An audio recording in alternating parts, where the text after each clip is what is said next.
मुरली अमृत की धारा है धारा, जो देती दुखों से किनारा। मुरली अमृत की धारा है धारा, जो देती दुखों से किनारा।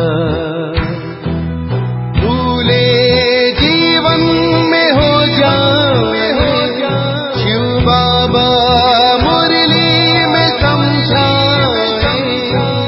भूले जीवन में हो जाए शिव बाबा मुरली में समझाए।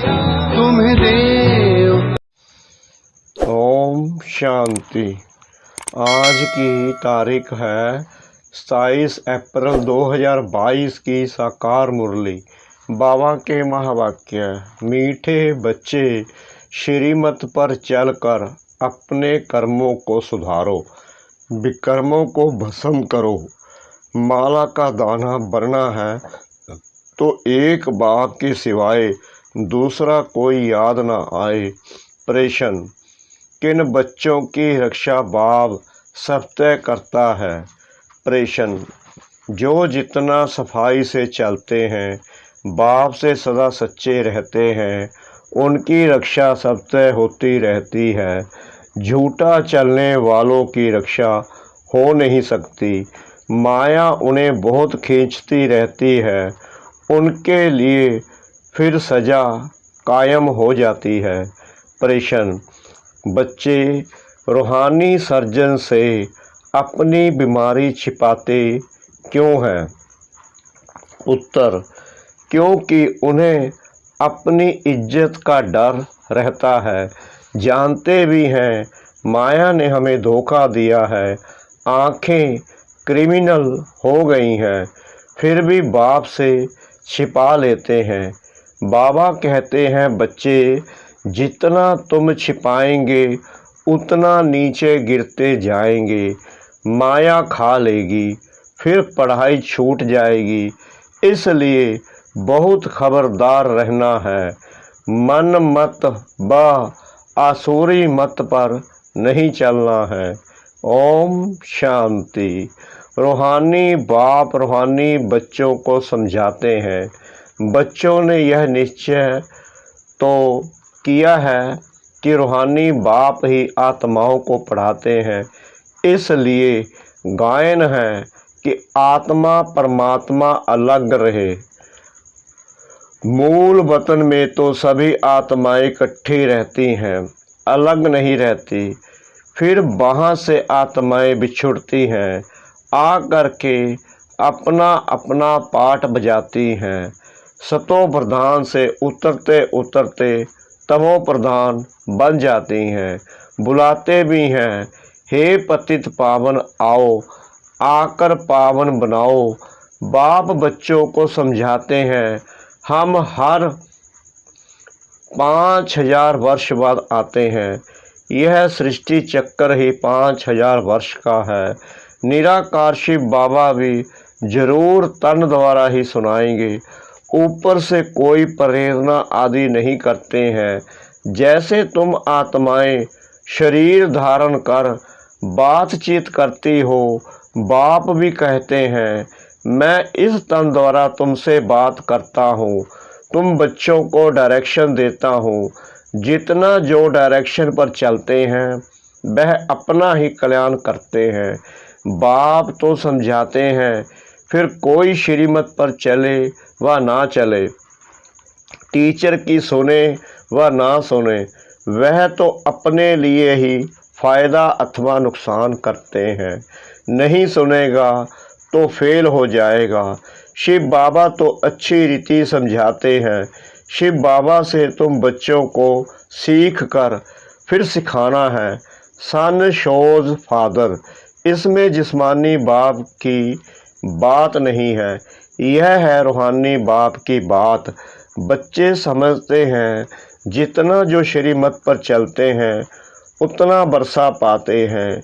बाप कहते हैं, मुझे याद करो तो तुम्हारे जन्म जन्मांतर के पाप कट जाएंगे, क्योंकि रावण राज्य में पाप आत्माएं पुण्य आत्माओं के आगे माथा टेकती हैं, परंतु यह नहीं जानती कि यही पुण्य आत्माएं फिर पाप आत्माएं बनती हैं। समझते हैं वह सदैव पुण्य आत्माएं हैं। बाप समझाते हैं पुनर्जन्म लेते लेते पुण्य आत्मा से पाप आत्मा बनते हैं। 84 जन्म लेते हैं तो सतो प्रधान से तमो प्रधान में आते हैं, पाप आत्मा बनते हैं, फिर बाप को याद करते हैं। जब पुण्य आत्मा हैं तो बाप को याद करने की दरकार नहीं। अब यह सब बातें सबको बाप तो नहीं बैठ समझाएंगे। बच्चे सर्विस करते हैं, मनुष्य तो इस समय असुर बनते जाते हैं। इस कारण बुद्धि में बैठता ही नहीं कि परमात्मा सर्वव्यापी नहीं है। सारा मदार इस बात पर है। श्री कृष्ण तो देहधारी है, उनको देवता कहा जाता है। आत्माओं का फादर तो निराकार बाप है, उनको ही याद करना है। भल प्रजापिता भी कहते हैं, लेकिन वह तो साकार है। यह सब बातें अच्छी तरह समझाई जाती हैं, परंतु कई बच्चे ना समझकर उल्टा रास्ता ले जंगल में जाकर पड़ते हैं।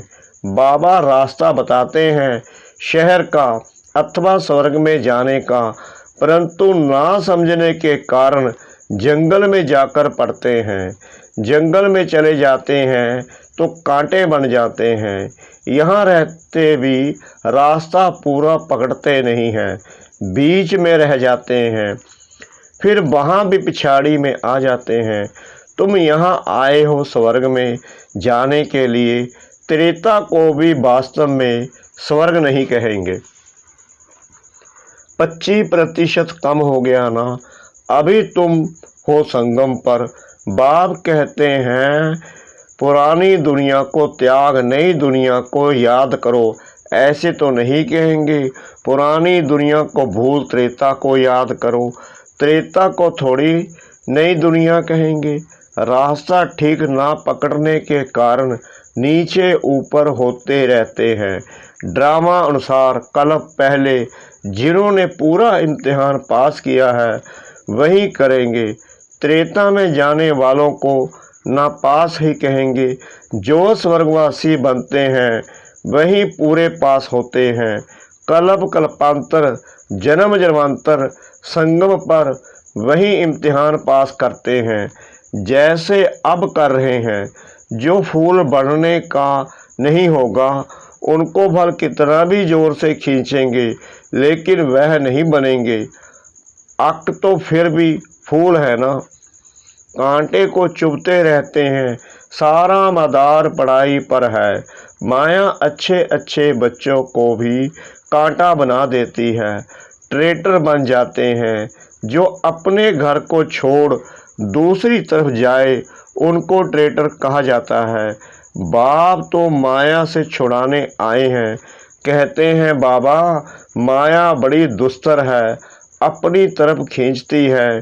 माया कम चुंबक नहीं है। इस समय देखो खूबसूरती भी कितनी बढ़ गई है, कितने फैशनेबल बनते हैं। 22 स्कोप में क्या क्या दिखाते हैं। आगे यह 22 स्कोप नहीं थे, 100 वर्ष के अंदर ही निकले हैं। इसमें ड्रामा के राज को भी समझाना है।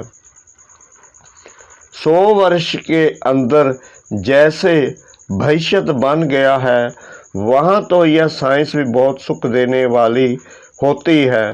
वहाँ साइंस का घमंड नहीं होता है, कितना सुख देती है, परंतु वह सुख स्थायी हो जाए इसलिए पुरानी दुनिया का विनाश होता है।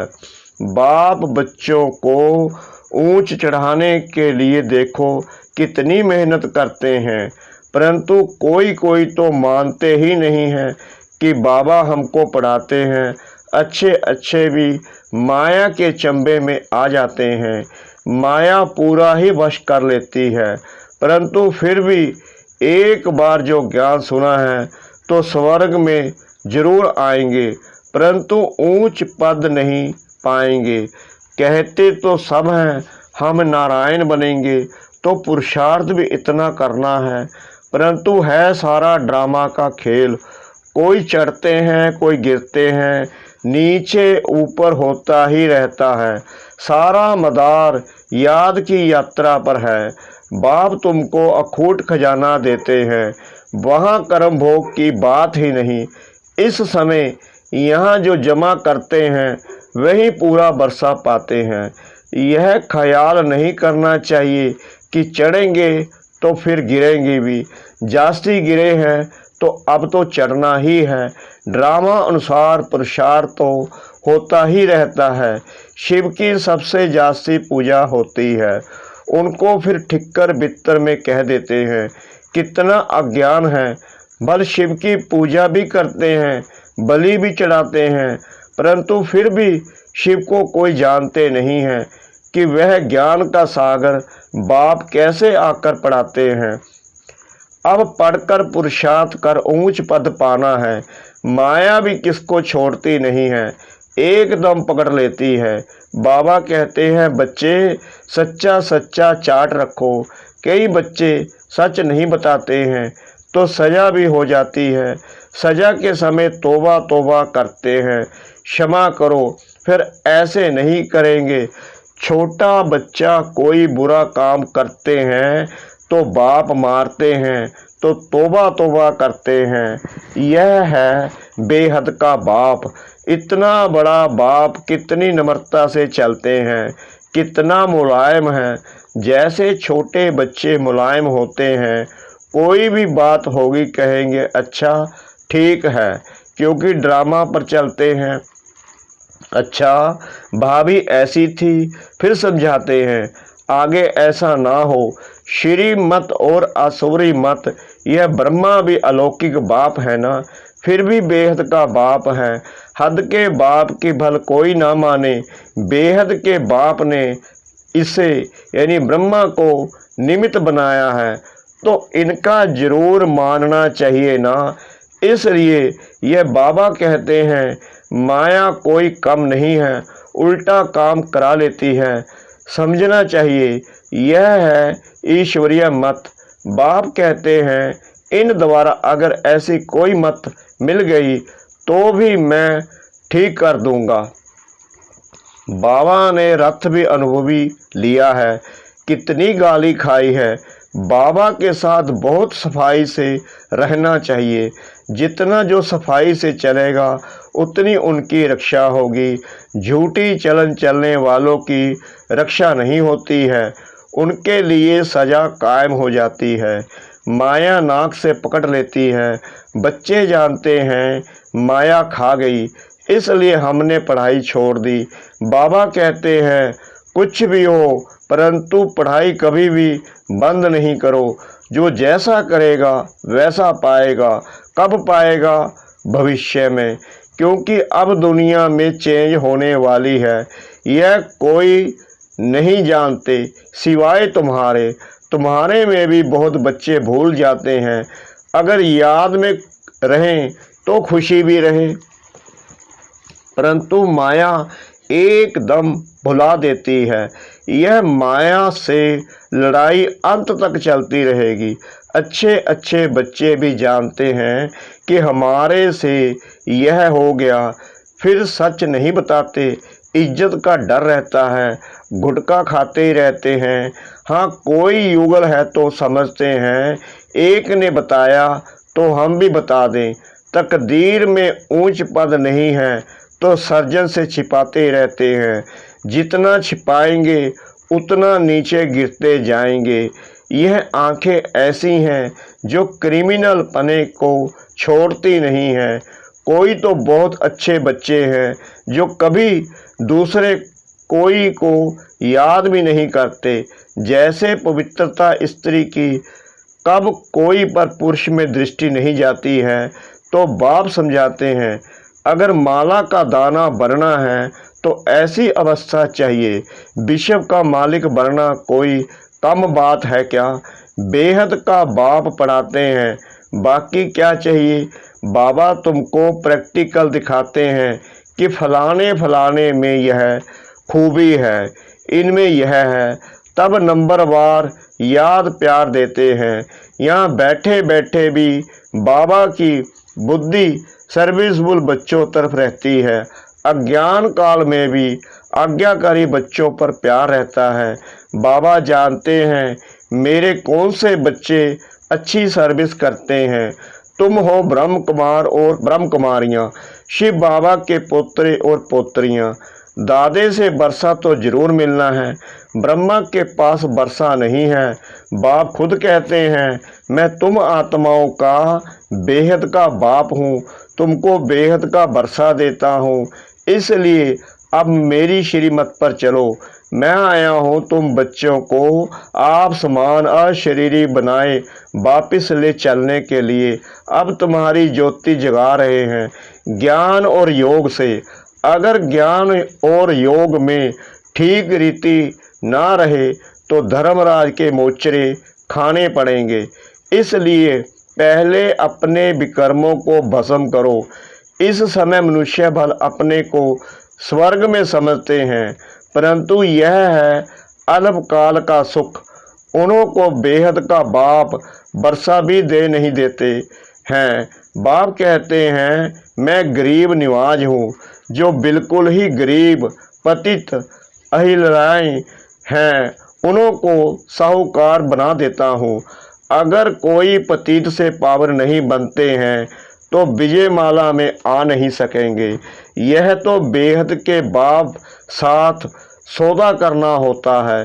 बाबा यह तो सब मिट्टी में मिल जाना है, इसलिए हम आपके ऊपर बलिहार जाते हैं। यह सब कुछ आप ले लो, हमें स्वर्ग का मालिक बना दो। बाप कहते हैं मैं तो दाता हूँ, यह राजाई स्थापन करने में अथवा विश्व का मालिक बनने में कोई खर्चा नहीं है। वहाँ देखो लड़ाई के लिए कितना खर्चा होता है, यहाँ तो तुम्हारा क्या खर्चा है, क्योंकि कोई भी हथियार पवार है नहीं। योग बल से विश्व के मालिक बनते हैं। वो लोग बाहुबल से इतना लड़ते हैं फिर भी विश्व का मालिक नहीं बन सकते हैं। ड्रामा में उन्हों का पार्ट ही नहीं है। सच्चा सच्चा राजयोग बेहद का बाप ही सिखलाते हैं।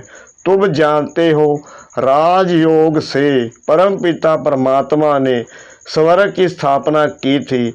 अभी तुम संगम युग पर पढ़ रहे हो और पढ़ाई अनुसार ही नंबरवार पद मिलेगा। अच्छा मीठे मीठे सिकला दे बच्चों प्रति माता पिता बाप दादा का याद प्यार और गुड मॉर्निंग। रूहानी बाप की रूहानी बच्चों को नमस्ते। हम रूहानी बच्चों की रूहानी बाप दादा को श्रद्धा भरी प्रेम भरी नमस्ते। शुक्रिया बाबा, शुक्रिया बाबा, शुक्रिया बाबा इस मीठी मीठी मीठी मुरली के लिए। धारणा के लिए मुख्य सार नंबर 1, बाप समान नम्रता का गुण धारण करना है। किसी को भी कांटा नहीं चुभाना है, फूल बन खुशबू देनी है। नंबर 2, सच्चाई का गुण धारण कर सर्जन से कोई भी बात छिपानी नहीं है। पढ़ाई किसी भी हालत में नहीं छोड़नी है, आज्ञाकारी बनना है। वरदान बाप द्वारा मिले हुए वरदानों को समय पर कार्य में लगाकर फलीभूत बनाने वाले वरदानी मूर्त भव। बाप दादा द्वारा जो भी वरदान मिलते हैं उन्हें समय पर कार्य में लगाओ तो वरदान कायम रहेंगे। वरदान के बीज को फलदायक बनाने के लिए उसे बार बार स्मृति का पानी दो। वरदान के स्वरूप में स्थित होने की धूप दो तो एक वरदान अनेक वरदानों को साथ में लाएगा और फल स्वरूप वरदानी मूर्त बन जाएंगे। जितना वरदानों को समय पर कार्य में लगाएंगे उतना वरदान और श्रेष्ठ स्वरूप दिखाता रहेगा। स्लोगन अटेंशन नेचर हो तो टेंशन व सत्य खत्म हो जाएगा। अटेंशन नेचुरल हो तो टेंशन सब तय खत्म हो जाएगा। ओम शांति।